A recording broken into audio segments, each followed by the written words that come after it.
A ja sam tada smatrao da ja tu radim za Hrista i sve. Oni su govorili, na primjer, nemoj se baviti politikom, to nije po Hristu, ono. I ja, na primjer, ležim u jednoj sobi, a oni tamo u drugoj sobi raspravljaju o politici.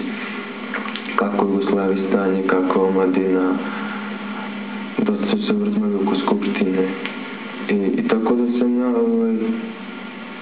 mislim, on tako priča, to sigurno možda bude neko od drugih ljudi, on će da kaže drugom, on će kaže ovom političaru, on će kaže ovom vojniku. Mislim, sve je to povezano. I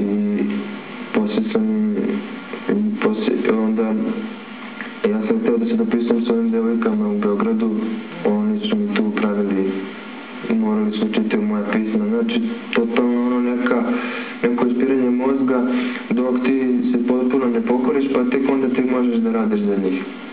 Ja to nikako nisam mogao da im pružim toliko povjerenja, a vidio sam da oni to traže od mene. I smatrao sam da mogu mnogo lepše da živim. Onda shvatio sam da nisu ništa bolje od mojih roditelja, jer oni su kući isto tukli svoju djecu. Sve ovo što su sa nama bili lepo i ljubavno, oni poslije kući iskali na svoje djece. A ja sam bio sa tom djecom živao i ja sam vidio da se oni nezadovoljni isto kao ja u mojoj porodici i da će možda kod njih u njihovim porodicama doći za 10 godina da će doći do tako katastrofalnih nekih posljedica gorih nego što je kod mene. I sad ja sam tu pomagao oko kuće, poslovi, bio sam malo sređivo dole podrom, to smo mi tucali neki kamen, radilo se, ranalo se ispred kuće. Onda, uglavnom sam pravo sudove, bilo je 14 djece i 3 odraslih i plus ja. I to su 3 obroka dnevno.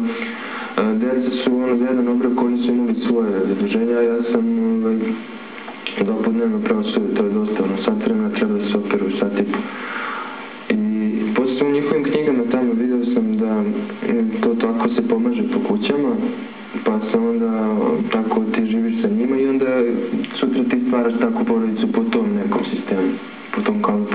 A kako taj kalup izgleda? Taj kalup izgleda, prilike meni se čini tamo dosta dece imaju, po 7, 8, 9, 10.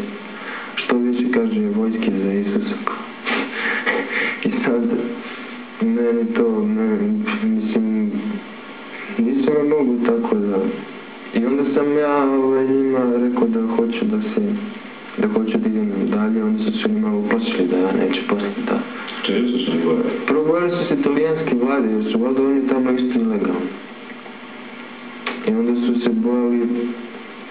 Pa boji se čovjek kad god nešto, neke greške, kad je mutan, nešto muti, on mora da se boji.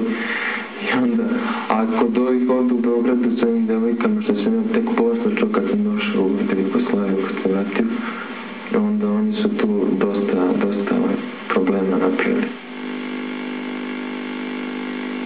A te devojke su, neke od njih, na primjer, ta jedna Katarina, ona toliko veruje njima da ona je spremna da pretrpi druge stvari, batine i sve ako treba. Ona smatra da je to za Gospoda.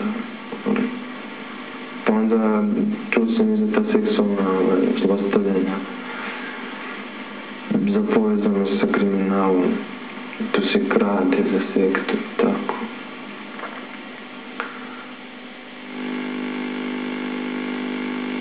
Ja sam njima rekao, ja ću idem da tražim posao, da živim svetovnim životom, to mi je bilo najlakše da. Oni su onda rekli, pa znaš da je pisano u Evanđelju da Gospod ima mnogo posla, ali da ima malo poslanika, malo ima ko hoće da radi za Gospoda. I ja sam rekao, da, to je tačno, znaš. I u sebi sam mislim, pa naravno da ima mnogo posla za Gospoda, ali može da se za Gospoda radi na mnogo mjesta i mnogo crkava i mnogo ima hrišćana. Tamo nisu oni jedini. I tako da to nije pomoglo. A ja sam se pretvarao da kako su oni toliko dobri hrišćani, da ja to ne mogu da istražim, to mi je bilo najlakše. I da su oni mene tužno gledali kao da ja, kao neko ko je. Jer se smatra kao da kad neko upozna Hrista pa opet otpadne da to je još gore nego da ga nije upoznao.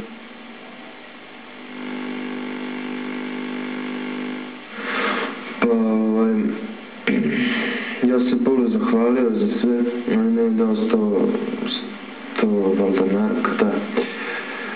Uzeo mi je ono što je na engleskom, ono što je na srpskom mi je dao, njihove letke i to. Imao sam neku kasetu i sve. Otprati me na voz iz Austriju i rekao da ne ostajem u Italiji. Ja sam razmišljao da li ostanem u Italiji ili u Austriji, da tražim posao. On je rekao ne, idi u bolju Austriju kao u Italiji, ako te uhvati milicija, kao ako te budu pitali, jer mi smo ovdje ilegalno, imat ćemo mi probleme. Ja sam onda čisto zbog njih otišao u Austriju, a i možda zbog sebe da vidim i Austriju. I odem u Austriju i onda tu dođem kod jednog socijalnog radnika, prijavim se i on je bio iz luteranske crkve, on je bio sveštenik pa zatim socijalni radnik. On nije mi baš bio neki primjeren hrišćanin tako, ali eto, tamo kod njih svi idu u crkvu pa. I onda mi on izvadio dosije te sekte, ja sam mu rekao da sam bio u Božoj djeci, on mi izvadio dosije te sekte gdje baš govori o nekim seksualnim zlostavljanjima u početku. Što je to valjda prouzrokovalo da tu sektu gone vlasti, skoro Interpol i gone, otko znam. I onda... Šta je pisalo u tom dosijelu? Pa tu imate onoga, što kaže on meni, mi smo razgovarali na engleskom, on kaže meni, to nije, kaže, obična prostitucija, kaže, to je heavenly prostitution, kaže, rajska prostitucija. I tu ima taj starac i taj osnivač te sekte sa nekim devojkama, nešto, i ima čak i slike kako on sedi i živi u nekom dvorcu, bogat je,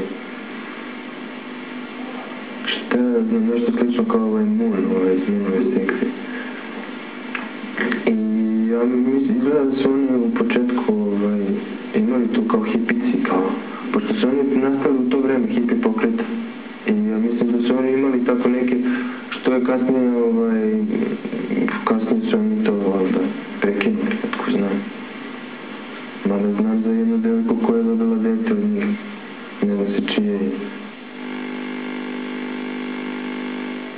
Socijalni radnik koji me dočekao u Austriji je bio, to jest ja sam se prijavio tamo, bio je Karl-Heinz Berghoff se zvao, on je poreklom između Nemca i Rusa, majka mu je Ruskinja, ali živi u Austriji, radi. I on je bio član, to je sveštenik, ali nije radio kao sveštenik, već kao socijalni radnik. Radio jedno vreme kao sveštenik i ove crkve luteranske, one prve, luterane, baš to imaju, baš kao katoličke crkve, imaju službu ovako dosta slično. I sad ja sam tu bio sa njihovom omladinom, prodavao sam tu novine, radio sam, imao sam neki smještaj, neku pomoć da platim stan i to. Međutim, posle i on tu mene malo ostavio na cedilu. Zašto? Pa verovatno on očekivao, jer on je mene vodio na te njihove sastanke, večere, zajedno. Verovatno je on očekivao da ću ja da se priklonim njima. Pa kako je vidio da ja neću, onda je ja se godinu dana nisam javljao kući zbog ličnih nekih razloga i posle se javljam iz te porodice i pitam moje roditelje da li je moguće meni da ja tu imam svoju slobodu vere, da ja tu budem pravoslavac kako treba. Oni su onda meni obećavali kuli, kratove, sve, samo da ja dođem. I onda su moji roditelji došli do mađarske granice, ja sam prešao s kolima i onda smo se vratili ovdje u Beograd pre 3 godine. I od tada ja sam prvo počeo da izlazim malo, pošto sam tamo živio non stop u izolaciji od omladine. I onda sam prvo počeo da izlazim tako, išao na koncerte Dragane Mišković i ostale stvari, srbovalo se malo i posle polako postepeno u crkvu da idem. Godinu dana sam išao tako u crkvu, čitao pravoslavnu literaturu.